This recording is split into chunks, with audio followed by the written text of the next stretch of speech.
Everybody out there, this is Stephen Whitaker back with the Echo Game of the Week with Pat Turner. This week we have a couple of games of the week. We have in volleyball, OConnor versus Brandeis tonight at 7:30. At 7. Then we have in water polo the Alamo Cup, which wraps up the season for water polo. And then on Thursday it's team tennis, OConnor versus Clark. So I guess first let's talk about that volleyball game tonight. It's the rivalry game between Brandeis and OConnor. Last time they played, OConnor won 3-1 in August, and OConnor goes into it with a 51, trying to go for 52 tonight. So, what do you think? Offense, defense? Typical. It's OConnor is as steady as a rock. When it comes to defense, no one plays it better than OConnor.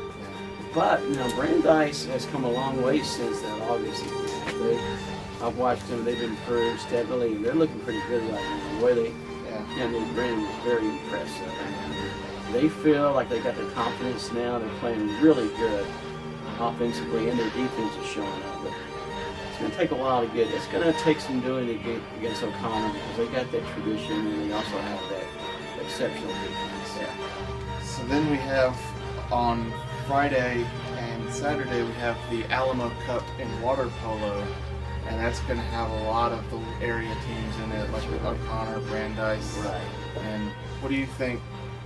Who do you think comes away with that one? Oh, that's a tough one. OConnor and Brandeis have always been looking really good, and the same with the girls, and that's hard to put a thumb on because it's going to be who's ever consistent. Yeah. But also keep an eye on Clark because Clark's got a lot of water polo tradition. I think before Brandeis and OConnor were open. Yeah, before they existed, they were one of the premier programs not only in the city but the state. And that says a lot about Clark, both in their tennis and water polo, that new schools can open and they still have that tradition. Churn out the wins and the district wins. But that water polo is going to be interesting. I have no idea, but it's going to be that day who plays steady, who gets the right passes, and who gets that ball in the net. So.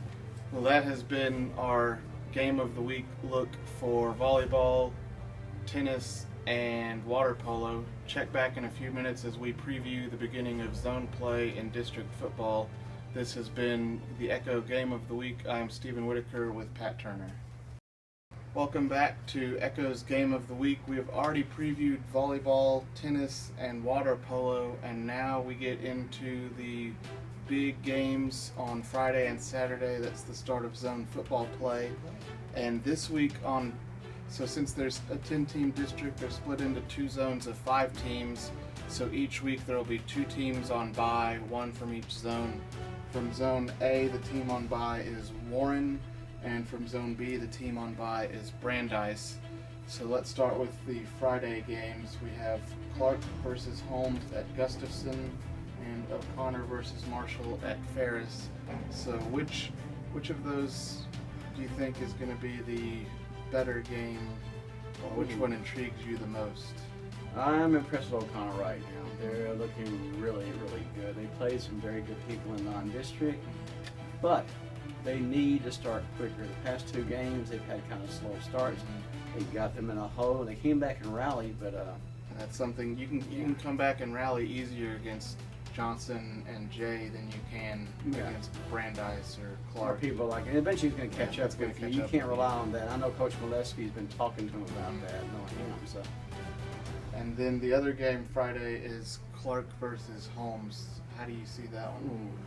Holmes is really struggling right now, but I think they're gradually getting a little bit better. Like this past weekend, they had a better game. They're still trying to learn a new system.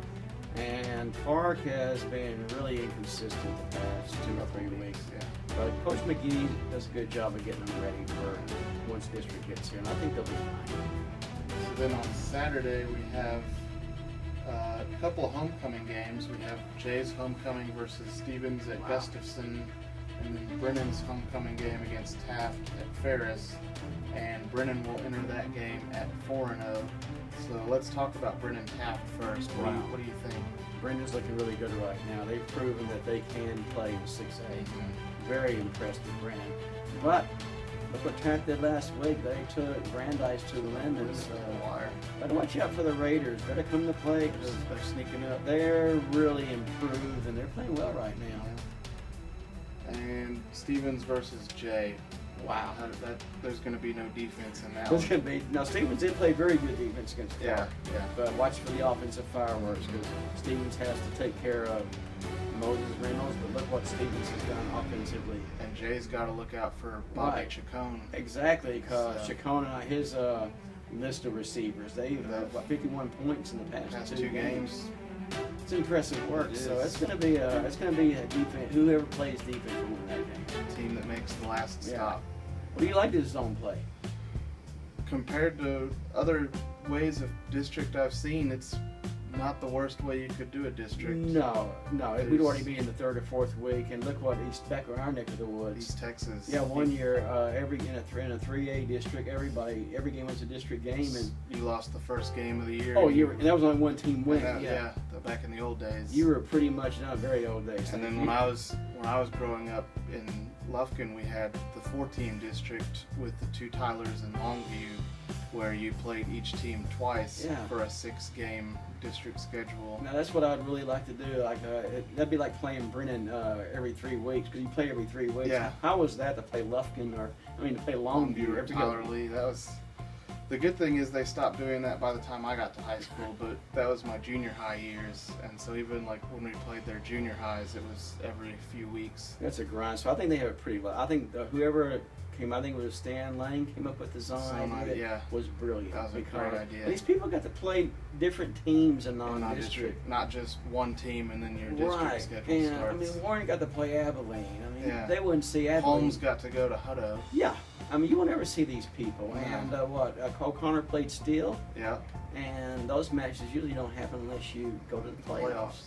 And I think that's a very good idea. Give these teams a chance to get their teams in order. And I liked that last week they had the cross zone was already set up so that you didn't have a case of, well, we're going to play the teams in our district and non-district anyway, just even though they're not in our zones. It was good. That was nice. And now they all get to start fresh. For like we said earlier, if this was the third or fourth week of district, you'd already have 3 teams eliminated. Yeah, 3 teams would probably be struggling right now. It'd be well, we're out of it. But now everybody starts fresh. But now the season starts anew.